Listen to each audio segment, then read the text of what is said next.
My guest today is Bofta Yimam. She's an Emmy-winning and Edward R. Murrow Award-winning journalist, international speaker, and founder of StoryLead, the first Ethiopian American newscaster to receive an Emmy. She helps leaders amplify their stories and boost visibility. A former Capitol Hill correspondent, Bofta spent over a decade reporting for CBS News and other outlets. Today, she's a sought-after speaker and trainer known for helping entrepreneurs and thought leaders elevate their presence online, on stage, and in their industries.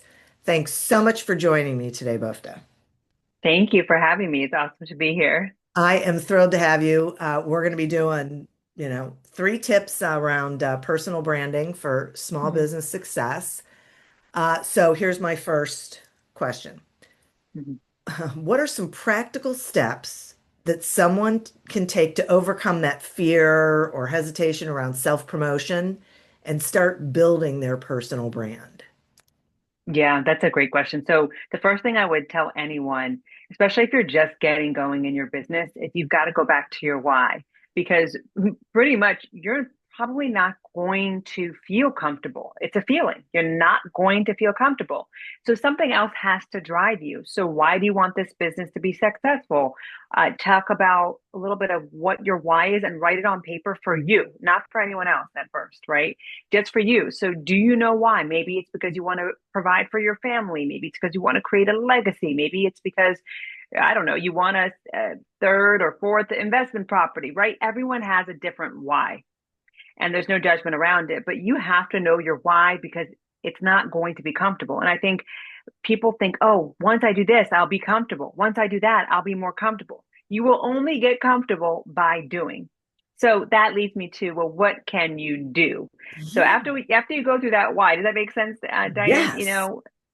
So after you really understand what your why is, the why you're waking up in the morning and pursuing this business, maybe doing it at the same time you're working a 9 to 5, whatever it might be, then I want you to really think about, okay, what platform is my target audience hanging out? Like, where are they hanging out? So if I'm targeting other business owners who sell a service, you probably want to be on LinkedIn, right? If you're more product based and your product is really targeting, 18 to 30-year olds and it's something that's 25 bucks, maybe you're on Instagram, right? So obviously knowing who you're targeting really matters here.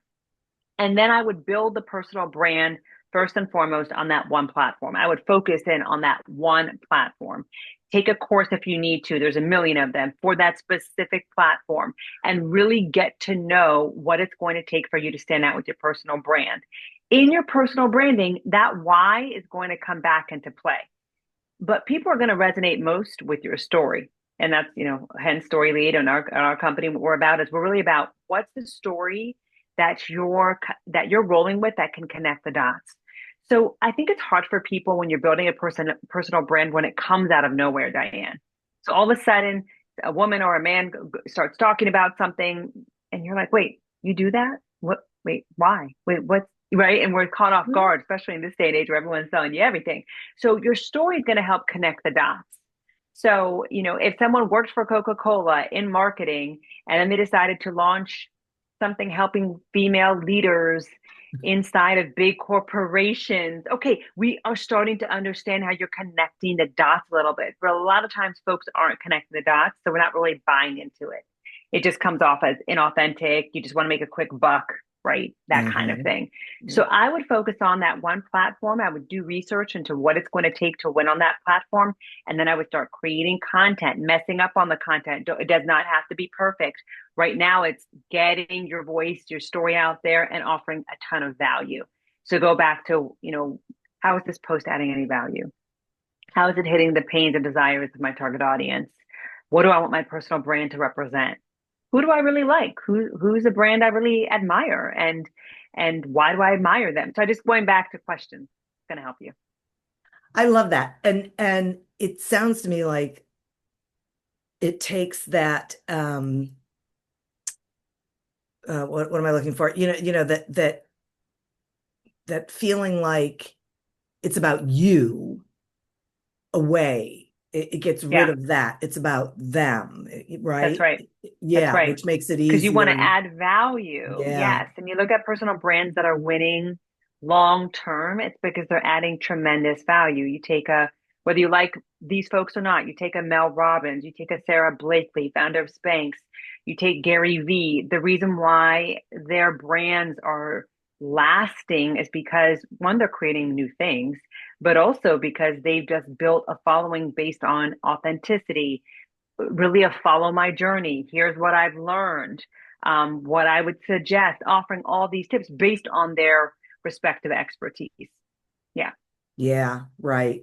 Okay, so there's the expertise connection, connecting the dots to Hmm. who you are and how, so Yeah. so that makes sense to So people. then it makes sense. And I think we see this even with those, big names that I just mentioned. We see a lot of vulnerability in their story. We know Uh, pieces about their story. If you follow them, you know that Mel Robbins and her husband were in a serious amount of like $800,000 in debt. That's something, debt is something a lot of folks can relate to. So she's right. bringing it very personal back home. She talks about things that she struggles with or her family does, and Mm, then brings on a guest. So we get it. She's a former lawyer, radio host. So we understand her backstory. yeah. Sarah Blakely came out with a new product within the past 2 years, but she talks in her content, Diane, about her first product, Spanx, and what led to its success and having all Mhm. these boxes on her apartment doorstep, right? Things like I'm remembering on this podcast because I'm invested in her journey and I love seeing her now create something brand new. So for every business owner, and I think this is a huge takeaway, Diane, for every business owner that thinks they don't need a personal brand, that was the case maybe 20 years ago, not anymore. People are buying into it. And even when you create another product, you're going to see this again, right? You're going to see that you're leaning on the personal brand to get people interested again. Okay, so which leads me to another question, which is it does it have to be another product or service that is uh germane or tangential to where you Mm. started, or could it be something like totally different? Sure, you can create totally different, right? Right, totally different. You're a creator of products, so I would lean more into Yeah. that. You're a creator of products versus, okay, now I'm creating this and now I'm creating that. We just see you as a creative, right? So then, where do you get your creative juices? Where did you first learn to be a creative? What gave you the chutzpah to take your first product out there? So I think it's more broader looking at themes than we're connected to the theme more so sometimes than the product. And the Like we like thing. the product, but we like the Yeah. personal brand connecting it to the theme. So, and that leads me, that's a good question, Diana, because it leads me for anyone listening to this to think about if you're just starting out in producing content, think about themes that connect back. So, okay, themes of resilience, themes of vulnerability, themes of grit, themes of hope, themes of empathy. So, if you can start to think of themes, not just promoting your product, then people start to relate to those themes more than anything else. And then you weave your product in there. Sure, some posts you're selling, but not Right. every post because no one's going to be attracted to somebody who's always selling to them. And we've all been there, and that we've felt that in our LinkedIn DMs and IG DMs, and it's like, okay, just met you, chill out, Yeah. you know, Yeah. Not gets icky good. fast. Yeah, Yes. gets icky fast. Exactly. Yeah, boy, I love that. So it's not, you're not tied to the thing, you're tied to the Yep, journey. that's right. That's right. And it's a good way to put it. Okay.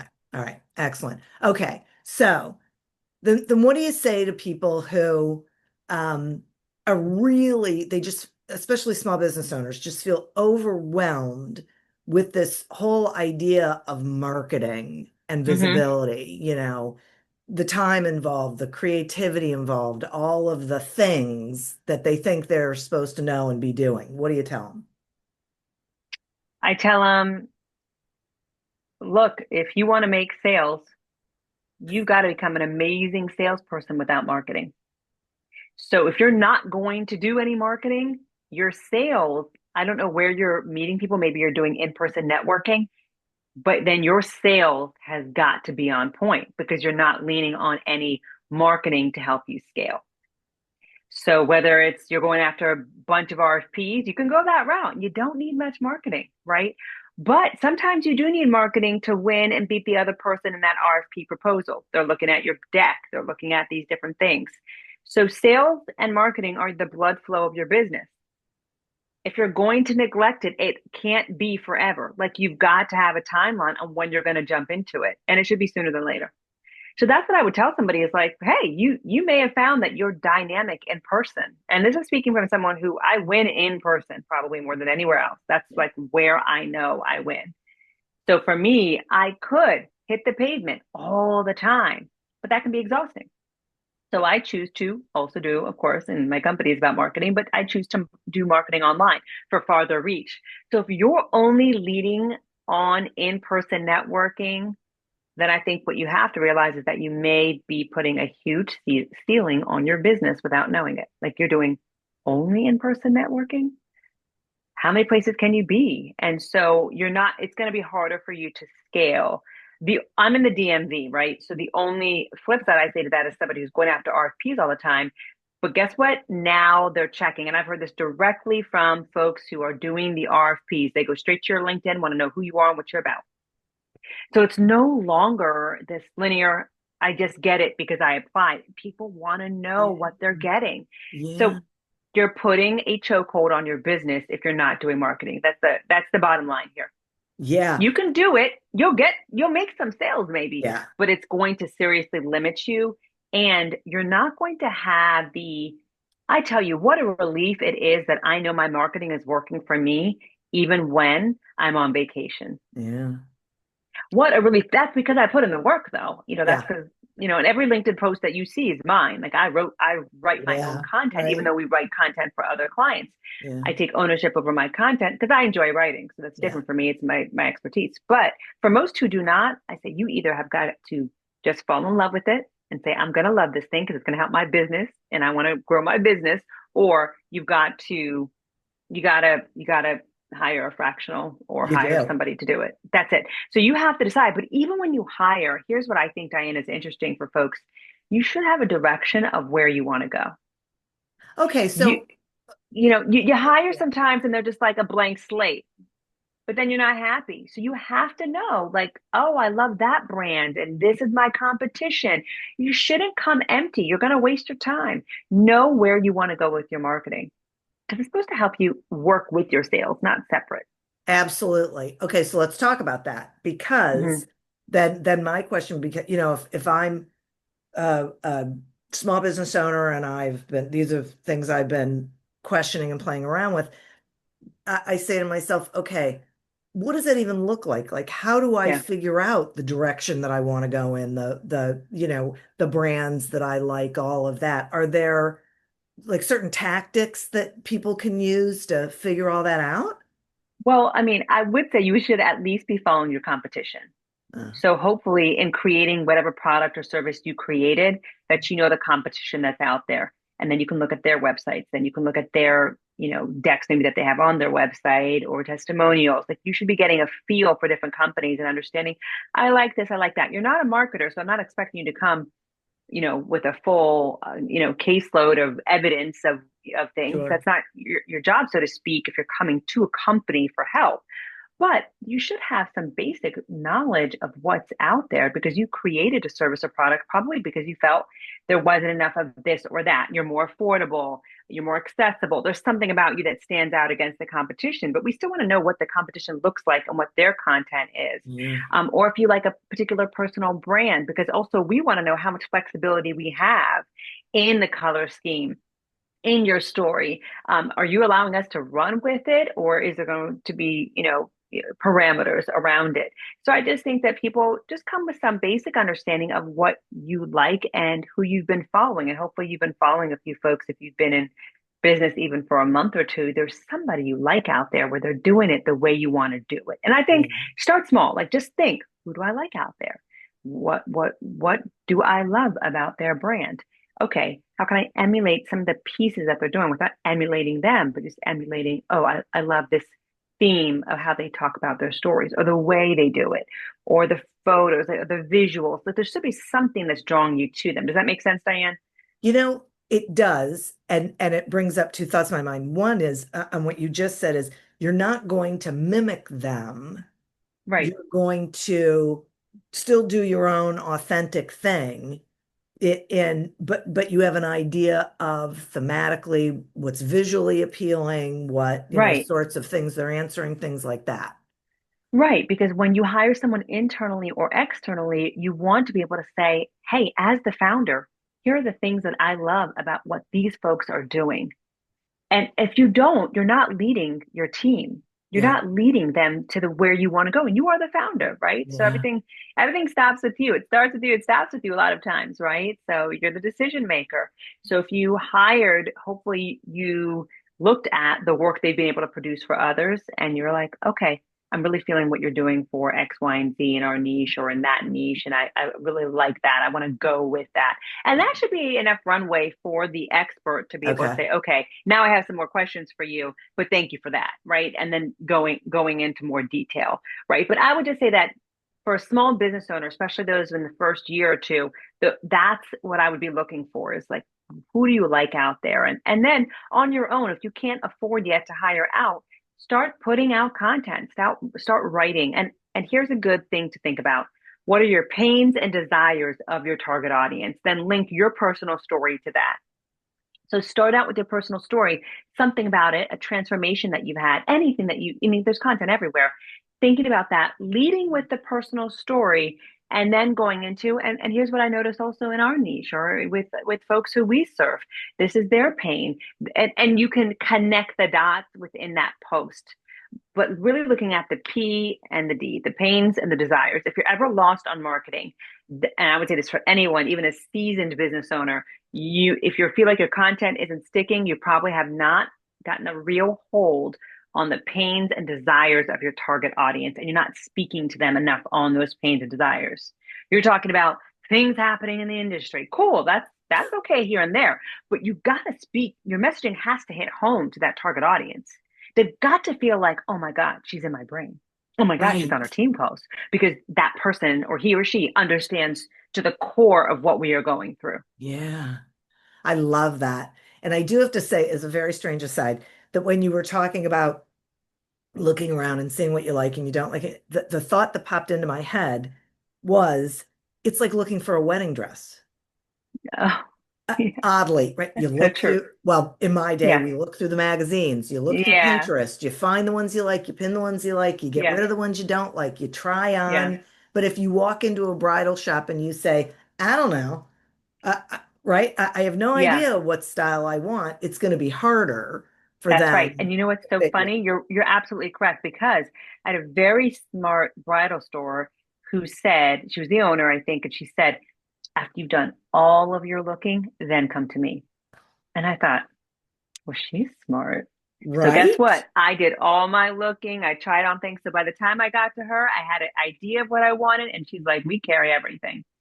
And literally, I tried it on, and within an hour, I got a dress, and that was it. Yeah, So you're right. right. She was a Yeah, smart owner though, because she knew you need to search around because you don't know what you want yet. So she's like, "Go look, and we'll have a good price for you." So yeah, smart, so yeah, smart. Yep. exactly. That's funny. Oh, And I'm I glad was I and I brought was that. the consumer, right? I was like, okay, yeah, I'm a Because consumer, so I know that. I was it like, spoke to okay. you. She It she spoke to touched me. on, yeah, the pains and the desires, right? Yeah, Yeah. right. Yes, yes, yes, yes. Oh, Yeah, you're right. So that is a good analogy. Yep. that's so funny. I'm so glad I brought it up. I thank you so much for this. We covered three questions. I am so thrilled. We probably got in a couple little extras. Yeah, yeah, no, this is awesome. So, Bofta, will you tell the listeners how they can find you, please? Well, look, the easiest place is LinkedIn, and there's not many Bofta Yimams. So you can certainly find me on LinkedIn. If you would like to learn more or you have any future questions based on this conversation that you're like, I wish I could ask her this thing or that thing, just send me a DM. So I just give you that one way to find me. And then if it goes further than that, we can schedule a call and that kind of thing. But that has been the way where I've connected with so many people and they've been able to ask questions. And sometimes those questions turn into content for me because I'm really in tune with what people are doing. And we serve at Story Lead both small and medium-sized businesses. So we are familiar with the journey and the struggles that so many are going through. And that's why we're that one-stop shop. We create your content, everything from the content and the message all the way to the design, so you can stand out on platforms like LinkedIn. Nice. Thank Yeah, you so much for being here. absolutely. And listeners, thank you. You are who we're doing this for.